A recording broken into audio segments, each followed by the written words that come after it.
Olá, vocês que nos acompanham aí na TV Com Sorocaba, está no ar mais um Visita na TV e hoje nós estamos visitando o prefeito eleito de Sorocaba, José Crespo. Muito obrigada por nos receber aqui no seu espaço. Sou eu quem agradece, não somente pela importância do programa, mas pela sua simpatia, Sibeli. Muito obrigada. Vamos perguntar sobre o assunto que na mídia, na rede social, em todo lugar se fala. O que fazer com a saúde da nossa cidade ao assumir agora, a partir do dia 1º de janeiro? Qual a solução para a nossa saúde aqui de Sorocaba? De fato, esse é o assunto mais importante. A saúde sempre foi importante, mas infelizmente a crise, e não apenas isso, o descontrole do governo fez com que coisas que vinham funcionando bem deixaram de acontecer, como por exemplo, remédios básicos nos postos de saúde, nas UBS, daí por diante, redução de horários, falta de médicos, enfim, Sorocaba nunca tinha sofrido uma crise tão forte nessa área básica de saúde. Mas eu acredito que solução sempre existe. Algumas vezes, para que a gente resolva, tem que achar um modelo administrativo melhor. E é justamente isso que nós faremos. Não adianta a gente ficar repisando tentativas de solução que já foram feitas e não deram certo. Nós vamos procurar com criatividade outras formas de resolver. Não apenas que venham da minha cabeça como prefeito, eu me considero, Sibeli, uma boa antena, ou seja, eu tenho um diálogo muito bom com as pessoas, a população em geral. Eu faço isso nas ruas há muito e muito tempo. Eu vou anotando as ideias para que a gente possa depois confirmá-las e aplicá-las. Mas não pode vir somente da minha cabeça, até porque nessa área eu não sou um especialista. O trabalho bom que eu fiz nas últimas semanas foi escolher a primeira pessoa, essa sim especialista, conhece tudo sobre saúde, saúde pública especialmente, que é a doutora Janaíne, que é uma profissional que eu já conheci um pouco, mas agora conheci melhor o currículo dela, conversei e percebi que era a pessoa certa para ser a liderança maior na área de saúde em Sorocaba, será a nossa secretária da saúde. Então, eu agora ainda terei muitas conversas com ela para entender as ideias que ela já tem, ou posso estar coletando para a gente então formatar um projeto de atitudes na área de saúde. Um projeto, como sempre, vai ter atitudes a curto, médio e longo prazos. O governo tem 4 anos para cumprir todas as suas metas. É que na área de saúde nós não podemos esperar muito tempo. O máximo que a gente puder fazer a curto prazo, nós temos que fazer. Ou seja, isso vai significar atrasar outras atitudes e projetos bons em áreas também importantes. É difícil dizer que uma área não é importante, mas todas são menos importantes do que a saúde, saúde pública. E cá entre nós, ninguém vai no hospital ou num posto de saúde para fazer turismo. Quando a gente vai, é porque a gente, ou então um familiar, sofreu um mal súbito, um acidente, mesmo que não seja grave. Mas quem tem que dizer que não é grave é o médico, é o profissional certo, ele, e não nós. Portanto, a gente que é leigo, quando alguém da família sofre um problema, a gente duplica em preocupação o que possa ser. Então, tem que haver um atendimento de boa qualidade e rápido, mesmo que seja no postinho de saúde, as UBSs, que o médico esteja lá, faça o atendimento, nos tranquilize e a gente volte para casa. Algumas vezes tem que voltar para casa, a coisa não é grave, mas com remédio na mão. Sim. Tem que ter no posto de saúde do próprio bairro. Se por algum motivo a UBS não pode resolver, que haja uma ambulância para levar aquele paciente. Muitas vezes a família não tem condução, por isso a necessidade de uma ambulância para a UPH, que é na área de emergências, ou numa marcação razoavelmente próxima para a cirurgia, o atendimento eletivo em algum hospital. E hoje nós temos um problema gravíssimo nesse terceiro nível, que é o hospitalar, seja na Santa Casa, que ainda sofre problemas de atendimento, ou seja no hospital regional. Este já é um próprio estadual, mas também que atravessa uma crise terrível. E quando eu falo crise, não é a crise nacional que existe, porque ela não explica o estado de caos a que a saúde pública chegou em Sorocaba, não só incluindo a prefeitura, mas também o governo do estado, que é responsável por boa parte desses atendimentos, os hospitalares no regional. Ou seja, é preciso atitudes em todos os níveis e com muita urgência. Todo o dinheiro que a gente for arrecadando dos impostos, que esse ciclo começa novamente em janeiro do ano, nós vamos carregar com prioridade para a área de saúde. Agora, O perigo é gastar dinheiro mal. Isso nós não podemos admitir. Temos que ter um planejamento adequado para aproveitar cada centavo que for entrando, para que a resolutividade, essa é a palavra mais importante para finalizar esta resposta. Não adianta só ter dinheiro, se não souber como aplicar de uma forma que o paciente sare, resolva o seu problema, não fique esperando meses, porque ele se agrava, daí o custo de resolver o mesmo problema acaba sendo muito maior. Então temos que achar solução para os problemas, alguns pequenos até, mas que a pessoa resolva e não precisa voltar para as filas mais. Você falou em dinheiro, já existe um orçamento votado, fechado, 2017 já tem X mil reais, milhões de reais para a cidade. E a gente já sabe que é pouco, claro, até porque a gente brinca que saúde é um saco sem fundo, né? Dinheiro nunca rende. Como trabalhar com esse dinheiro aí, o que pensar, como usar a criatividade para trazer mais dinheiro para a cidade, fora o que já tem aí previsto? Tudo de fato depende de dinheiro, não só na política, mas na casa da gente também. Não se pode gastar mais do que a gente arrecada. Sorocaba é uma grande cidade, nós temos um orçamento que chega a quase 3 bilhões de reais. É difícil de a gente entender quanto dinheiro que isso significa. É claro que se for gastado mal, acaba não sobrando. Então é nesse ponto que nós pretendemos otimizar a aplicação do recurso público, para fazer com que haja dinheiro necessário para essa área prioritária e naturalmente até para outras áreas também. Então esse é um ponto fundamental. Vamos também procurar o aporte de verbas extras do Estado, da União e até privadas, quando isto for possível, juntando para que a gente resolva a questão financeira. Mas há uma segunda questão ligada ao bom atendimento das pessoas, porque gente tem que ser em primeiro lugar, né? Resolver o problema delas na área da saúde, que nós precisamos mencionar agora, é a motivação dos profissionais. A grande maioria do ser humano que trabalha na saúde são os funcionários concursados da prefeitura. Mas, infelizmente, não por culpa dessas pessoas, por falta das ferramentas de trabalho, veja médico, enfermeira, que atende os pacientes, eles querem resolver os problemas, mas não conseguem exames, portanto o diagnóstico já demora demais, ou não conseguem tê-lo. Isso desmotiva o profissional. Claro. Ou quando você consegue detectar, diagnosticar o problema, não tem remédio. É por isso que a resolutividade não acontece. Então desmotiva o profissional. Sim. E cria-se um círculo vicioso. Porque o cidadão que paga imposto, vai no posto para resolver um problema, mas não resolve, ele começa a ficar estressado com a demora nessas filas. Chega uma hora que ele joga toda essa ansiedade, esse estresse contra o primeiro que ele encontra, que é o médico, a enfermeira, que não tem culpa. O sistema não está funcionando como um todo. Então o médico também se retrai, já não quer mais trabalhar no bairro, por exemplo, e começa o próprio médico a trazer atestado, enfim, fugir do próprio trabalho. Então o círculo vicioso, diante de uma situação administrativa tão ruim, acaba piorando a cada dia mais. Nós temos que sair disso, achar uma solução financeira boa, melhor do que a atual, e também motivar todos os profissionais que trabalham. Falando sempre é mais fácil do que a gente ver acontecer. Mas um prefeito não foi eleito, nem eu, nem os secretários que me acompanharão, para a gente demonstrar as boas intenções. Elas são o primeiro passo, de fato. Nós temos que chegar aos resultados. E nós vamos, de alguma forma, ideias eu já tenho, mas com a doutora Janaíne, que é a nossa secretária, até a nossa posse, que será apenas em 1º de janeiro, a gente já vai começar a realizar atitudes boas nesse campo.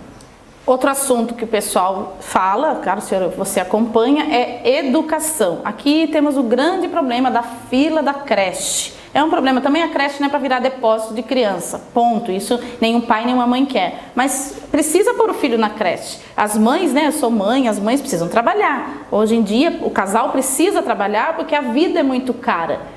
Por onde começar? Janeiro está aí já começam as aulas praticamente em fevereiro. É tudo muito rápido, realmente é questão da urgência. Como fazer? A sua pergunta, como sempre, é muito boa. Por onde começar?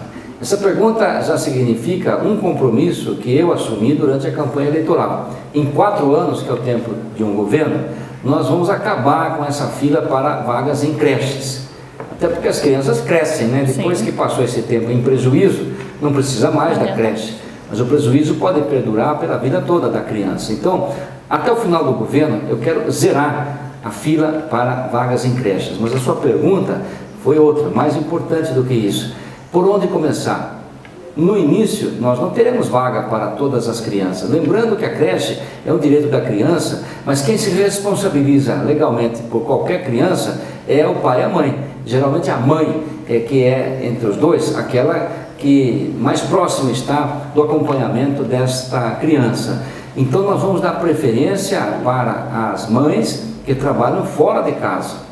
Considerando que aquelas que não trabalham naquele momento, elas têm condições, mesmo diante da falta de uma vaga, para cuidar da creche. E muitos dizem, concordo, que melhor do que creche é o acompanhamento da própria mãe ou da família, sem excluir o pai também, portanto, que pai e mãe, naturalmente, hoje na sociedade e família moderna, trabalham em conjunto, atendendo os seus filhos, aquele ambiente.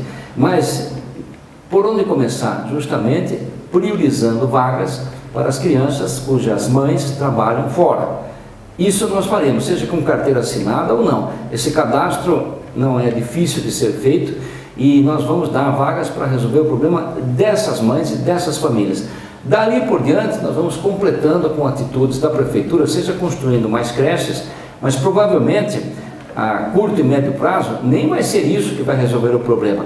Nós vamos fazer convênio com creches particulares, que garantam uma boa qualidade no atendimento das crianças e que estejam muito próximas à residência dos pais. Também não tem cabimento a prefeitura oferecer vaga numa creche que fica em Brigadeiro Tobias para aquela família que mora no Vitória Régia. Infelizmente isso tem acontecido, é um absurdo.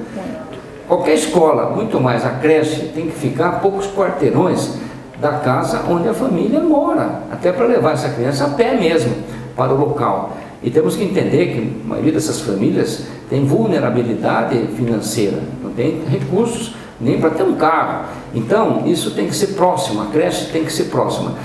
Existindo uma creche particular próxima na residência dessa família, é nessa creche que a família poderá resolver esse problema, até que um dia possa ter uma creche pública. As creches públicas até são bem conceituadas, mas o custo de você construí-las é muito maior. Não vamos ficar esperando. Muitas vezes é o caso, por exemplo, o ótimo inimigo do bom. E se não houver no bairro uma creche particular, vamos incentivar algum investidor, alguma pessoa que saiu, por exemplo, do emprego, pegou uma herança, uma aposentadoria, que invista, aluga uma casa, veja quais são as regras para acolher bem essas crianças e crie uma creche no bairro. Nós vamos incentivar a criação de creches particulares onde não houver até aquele momento. Tudo isso para que a gente cumpra o nosso papel, eu como prefeito e a prefeitura como um todo, de dar vaga para todas as crianças, começando pelos filhos ou filhas de mães que trabalham fora. Eu falei só da creche, claro que a educação tem todo o ciclo, mas é que é o grande problema, o grande gargalo aí que nós temos em Sorocaba. A gente não ouve falar dos outros problemas porque parece que está resolvido ou parcialmente resolvido, sempre está acontecendo. Senão o pessoal vai falar, a gente só fala em creche, né? E eu quero falar mais um assunto que são as secretarias. As secretarias aumentaram. Já foi explicada a importância de ter aumentado a quantidade de secretarias e as pessoas que foram escolhidas, pelo que tudo a gente tem acompanhado, são pessoas muito técnicas. Esse foi o seu objetivo, primeiramente uma pessoa técnica na área, como exemplo da doutora Janaíne. As pessoas que foram escolhidas, alguns me perguntam, mas são técnicos, são políticos? Nenhuma dessas duas coisas, ou talvez a mescla das duas, são administradores. Alguns, creio que a maioria, por sinal, são pessoas que têm um currículo, uma experiência anterior naquela pasta. Mas o maior atributo nem esse é necessário, é que sejam bons administradores, porque vão administrar equipes de profissionais especializados. Portanto, o que se espera de um secretário é que ele tenha capacidade administrativa, seja um bom gestor de equipes, tenha uma liderança inata nele para que o resultado aconteça. Sorocaba precisa de resultados e o quanto antes melhor. É nesse sentido. Nós fizemos uma reforma administrativa porque esse é o momento de fazê-la, não é durante um governo. Nós olhamos o quadro administrativo da prefeitura como um todo e entendemos que algumas mudanças eram necessárias e nós as fizemos, já foram apresentadas e agora estamos fazendo o projeto de lei que passará na Câmara para regulamentar essa mudança. A quantidade de secretarias, porque há equivalências. Se a gente considerar a administração indireta, neste caso a URBS, o SAI e o Parque Tecnológico, aliás a Corregedoria, essas 4 áreas, elas existem atualmente como se fossem secretarias. O nome não é secretaria, mas há uma pessoa que se equivale ao secretário, até porque tem o mesmo salário do que secretário. Então o número de secretarias hoje é 19, temos 19 secretarias. Algumas pessoas, talvez adversários, que ou não entenderam ou não quiseram transmitir a verdade, falam de um número menor, mas são 19 a quantidade de secretarias ou equivalentes. Na nossa reforma, nós mudamos isso também. Nós criamos agora mais algumas, são 3 secretarias, exatamente as novas secretarias, mas que nem vão custar um centavo a mais da estrutura que já existe, porque cada secretaria é composta de setores chamados seções e divisões dentro da máquina administrativa. Essa nossa reforma não está criando nenhuma, absolutamente nenhuma, nem em seção nem em divisão. Veja, por exemplo, o caso da secretaria nova, que se chama Abastecimento e Nutrição, que vai cuidar de áreas importantes que estavam desfocadas, para não dizer abandonadas. Por exemplo, a merenda escolar, super importante, mas essa área estava como segundo plano, apesar de ser o maior contrato financeiro da prefeitura, estava em segundo plano dentro da educação. Criando essa nova secretaria que vai dar foco em toda a administração da merenda, nós teremos um resultado certamente melhor, e vamos deixar que os educadores em geral, professoras, supervisoras, diretoras, possam cuidar daquilo que elas sabem melhor do que ninguém, que é o ensino, a pedagogia, e não a administração de merenda. Outro grupo vai fazer, mas não vai custar mais dinheiro. Nós estamos tirando do organograma da Secretaria da Educação todas essas peças, na verdade são retângulos que indicam as seções e divisões. Isto já existe, claro que tem um custo, mas esse custo que já existe está sendo remanejado para a nova secretaria. Houve um remanejamento. Você vai dizer, bom, mas e o cargo de secretário? Tem 3 cargos de secretário novos, só que nós também diminuímos na administração indireta. O presidente da UBS, o diretor do SAI e o presidente do Parque Tecnológico serão a mesma pessoa que secretários das áreas correspondentes, percebe? Então nós estamos economizando dinheiro em 3 áreas que agora passarão a ser, em assuntos diferentes, responsáveis por áreas novas no governo. Então não há nessa mudança administrativa nenhum custo adicional. O que há é um resultado esperado bastante melhor. Tudo o que o povo deseja. Com certeza.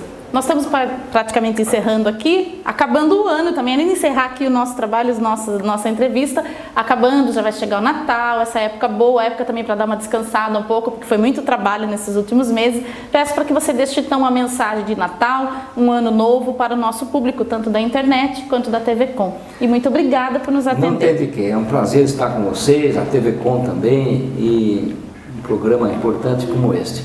Eu quero me dirigir então a todas as pessoas, a começar destas que já nos assistem, os telespectadores, mas também incluindo todas as famílias, os nossos vizinhos, este povo que habitamos num teto que nós amamos, chamado Sorocaba. E sem nos esquecer até das cidades mais próximas, temos parentes trocados, enfim, somos uma comunidade.